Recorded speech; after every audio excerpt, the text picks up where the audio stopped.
Right, ladies and gentlemen, here we have a rather splendid military bookplate to a famous Scottish military man, Sir Hector Munro. Hector Munro lived for most of the 18th and into the 19th century, and was, as a young soldier, involved in quelling sort of the aftermath of the various Scottish rebellions, and later served as Commander-in-Chief of the British Army in India, and had a very distinguished, almost swashbuckling career. If you look up Hector Munro on Wikipedia, you will find a very entertaining, lengthy entry about him.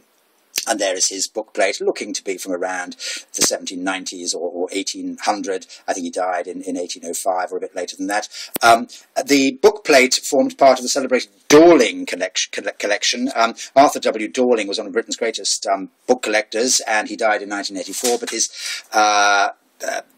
collection was sold in two great lots of thousands upon thousands of bookplates last year at Bonham's. I managed to acquire some of those, and I'm selling them on eBay at the moment. But there we have it. In the way that he stored or preserved his bookplates, held with stamp hinges. That's a little cockled from having been removed from a book at some stage. There's some light foxing there. But it is on 4, I think, stamp hinges with some sort of category number there, and mounted on a sheet of sort of lined mathematical paper. If they went in albums, this is how he kept them, so they could be handled without touching the surface. I'm selling about a dozen other ones, mostly from Scottish noble families at the moment. Do look at those as well. But mounted and in a sort of thick, rich little frame, this would be a rather spectacular item. This is rather low resolution, but you can see these rather charming soldiers there, and this very, very dramatic sort of eagle come griffin figure there.